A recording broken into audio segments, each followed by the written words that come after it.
तो क्या होता है जब कोई 20 साल पुराना राजनीतिक किला दरकने लगता है, जब मतदाताओं का सब्र जवाब देने लगे लेकिन उनकी आवाज बढ़ जाए। आज हम आंकड़ों और जमीनी हकीकत के आईने में उत्तराखंड के दीदीहाट विधानसभा क्षेत्र की इसी कहानी को समझने की कोशिश करेंगे। ये सिर्फ एक चुनावी विश्लेषण नहीं है, ये शासन का एक ऐसा खाका तैयार करने की पड़ताल है जो सीधे जनता की आवाज पर टिका हो। ये है दीदीहाट, उत्तराखंड का विधानसभा क्षेत्र संख्या 43। पहाड़ों की गोद में बसा ये इलाका सिर्फ नक्शे पर एक लकीर नहीं है, ये यहाँ के लोगों की उम्मीदों, उनके संघर्षों और उनकी चुनौतियों का जीता जागता चेहरा है। हमारी आज की सारी बातचीत की जमीन यही है।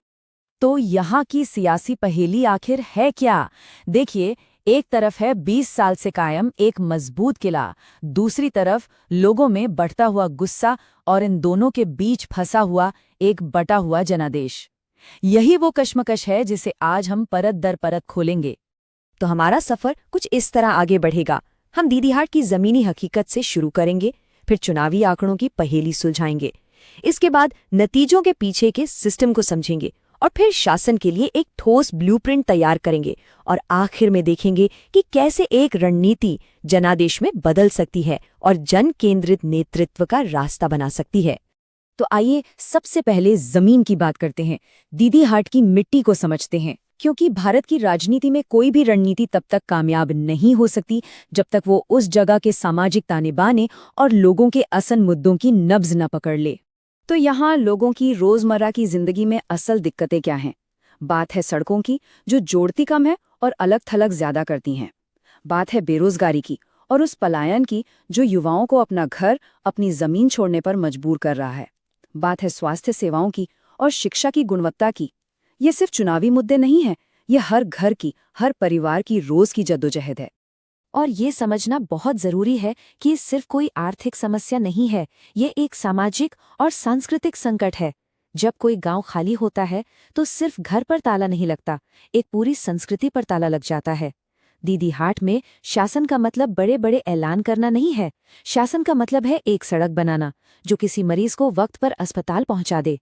शासन का मतलब है एक ऐसी नौकरी बनाना जो एक परिवार को बिखरने से रोक ले। तो सवाल ये उठता है कि जब दीदीहाट का कोई नागरिक वोट देने जाता है तो वो असल में क्या मांग रहा होता है? वो सिर्फ एक उम्मीदवार नहीं चुन रहा होता, वो अपनी इन समस्याओं का समाधान ढूंढ रहा होता है। और यही सवाल हमें जमीन की हकीकत से चुनावी गणित की तरफ ले जाता है। आइए अब चुनावी आंकड़ों की इस पहेली को सुलझाते हैं। यहाँ 3 सबसे बड़े सिग्नल हैं जिन पर हमें गौर करना है, क्योंकि ये दीदीहाट की पूरी राजनीतिक कहानी बयां करते हैं। पहला सिग्नल है 20 साल पुराना किला, बीजेपी की लगातार जीत।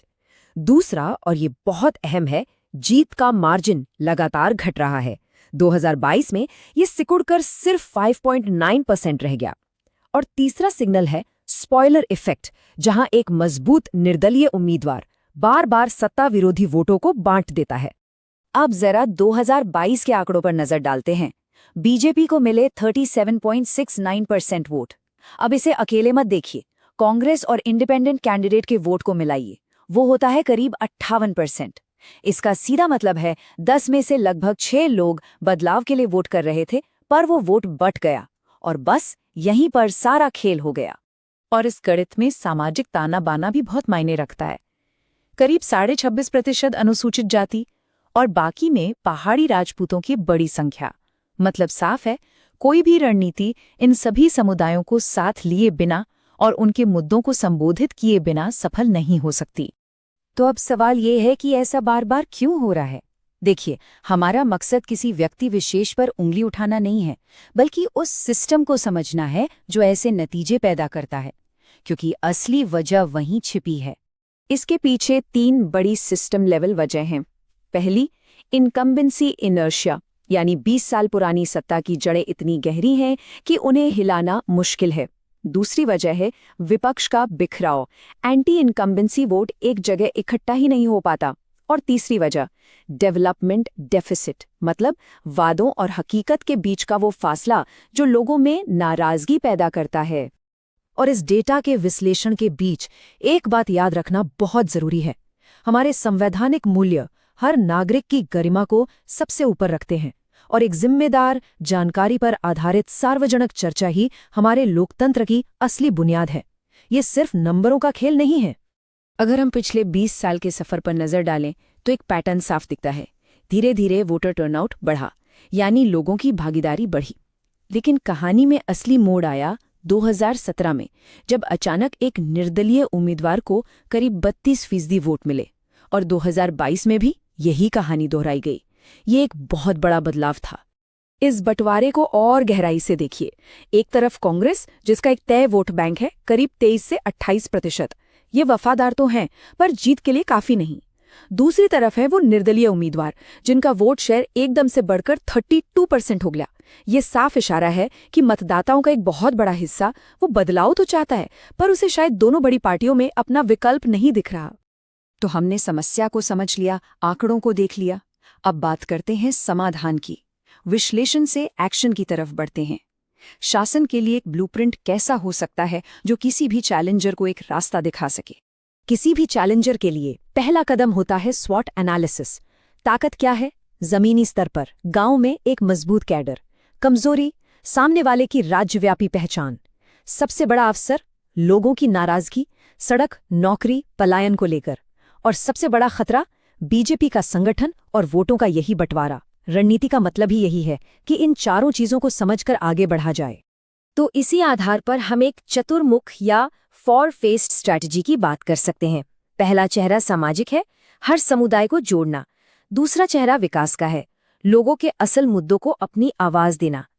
तीसरा और बहुत जरूरी संगठनात्मक चेहरा है, कैडर को एक करना और वोट बंटने से रोकना।